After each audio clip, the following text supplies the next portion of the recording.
इंसान वो मखलूक है जो एक कांटे के चबने पर भी तड़प उठता है, मगर तारीख के पुराने कब्रिस्तानों में एक ऐसी दास्तान दफन है जहां 20,000 लोग मौत की तरफ ऐसे भागे जैसे कोई प्यासा ठंडे पानी के चश्मे की तरफ भागता है।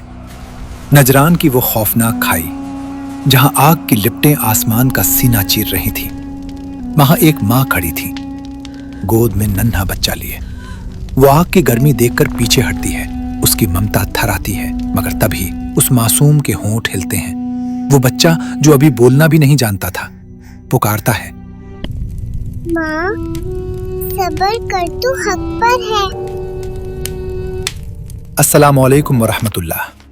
दोस्तों, आज हम उस वाक़े की बात करेंगे जिसका जिक्र अल्लाह ने कुरान पाक की सूरतुल बुरूज में फरमाया है। ये दास्तान है अस्हाबुल उखदूद की। मगर इस कहानी को समझने के लिए हमें जाना होगा 1,500 साल पीछे, उस दौर में जहां एक इंसान ने खुद को खुदा कहने की गलती की थी। यमन के पथरीले पहाड़ों के दरमियान बसा एक शहर नजरान। 523 ईस्वी का वो दौर। ये शहर मिट्टी से बनी फलकबोस इमारतों का शहर था। गलियां इतनी तंग थीं कि 2 घोड़े एक साथ नहीं गुजर सकते थे। हवा में हर वक्त पीली धूल उड़ती जो सूरज की रोशनी को भी धुंधला कर देती थी। नजरान देखने में तिजारत का मरकज था, मगर हकीकत में ये मिट्टी का एक कैद खाना था। शहर के हर चौराहे पर बादशाह का एक विशाल सोने का बुत खड़ा था। हर सुबह लोगों को वहां जमा किया जाता और उन्हें इस मिट्टी के पतले को सजदा करना पड़ता। यहाँ रहम एक जुर्म था। दीवारों के भी कान थे। हर बाजार में बादशाह के जासूस काले लिबास में बिखरे हुए थे। अगर कोई बाजार में खड़े होकर आसमान की तरफ देखकर ठंडी सांस भी लेता तो उसे बागी करार देकर घसीट लिया जाता। बादशाह के सिपाही मजाक में लोगों की दुकानों से माल उठा लेते, उनकी इज्जतों को पामाल करते। एक बार एक बूढ़े शख्स ने बुत के आगे सजदा करने में जरा सी देरी की तो सिपाहियों ने उसे बाजार के बीचों बीच तब तक कोड़ों से मारा जब तक उसकी पीठ की खाल हड्डियों से अलग नहीं हो गई। मट्टी के कीड़े, तेरा सर झुका क्यों नहीं? क्या तुझे हमारे खुदा का जलाल नजर नहीं आता? हाँ! नजरान में हर सांस बादशाह की इजाजत से आती थी। बच्चे बच्चे के दिल में डर ऐसे बैठ गया था कि वो सोते में भी थरा उठते थे।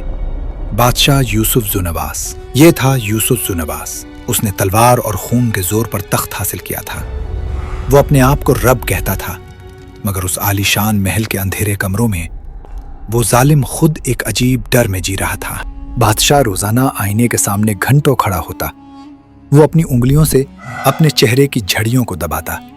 वो अपनी दाढ़ी का एक सफेद बाल देखता और पागल हो जाता। सफेद बाल? नहीं, खुदा बूढ़ा नहीं होता। वजीर, अगर मैं मर गया तो ये मट्टी मेरा नाम भूल जाएगी। मुझे हमेशा के लिए जिंदा रहना है। वो लोगों को डर से मारने वाला बादशाह खुद मौत से डरता था। वो रात भर महल में तलवार लिए घूमता और दीवारों पर हमला करता। उसका तकब्बुर ही उसकी सबसे बड़ी बीमारी थी। शाही जादूगर। बादशाह की इस दीवानगी का फायदा उठाया उसके शाही जादूगर ने। वो शैतानों का शागिर्द था। उसका चेहरा किसी सूखी हुई लकड़ी की तरह था और आंखें मोतियाबंद से सफेद। सितारे कहते हैं आपका जिस्म मिट्टी हो जाएगा, मगर आपका खौफ अमर किया जा सकता है। मुझे एक लड़का दीजिए, एक ऐसा दिमाग जो साफ कागज हो। मैं अपना सारा काला इल्म उसके सीने में उतार दूंगा। लड़का आपका नया चेहरा बनेगा।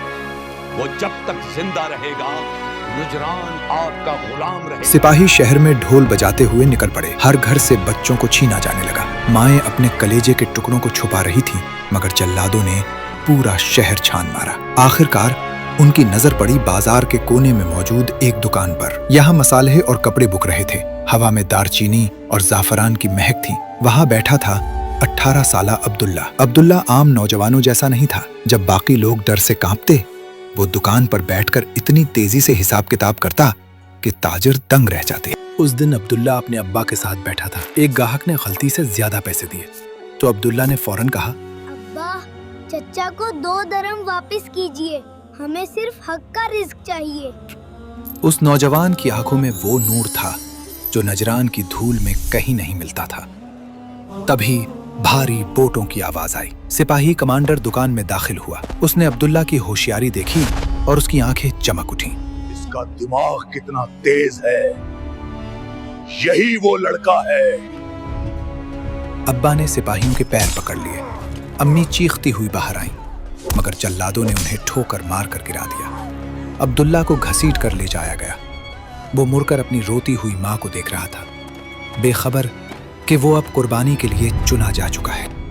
अब्दुल्ला को बादशाह के दरबार में पेश किया गया। बादशाह ने हुक्म दिया,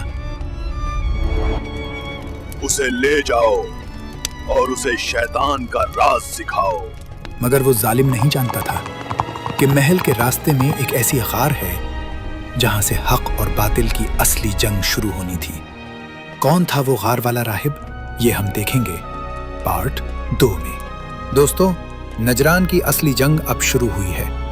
अगर आप चाहते हैं कि मैं पार्ट 2 जल्द से जल्द लाऊं, तो नीचे कमेंट में लिखें पार्ट 2। इस वीडियो को लाइक करें और चैनल को सब्सक्राइब करें। अल्लाह हाफिज।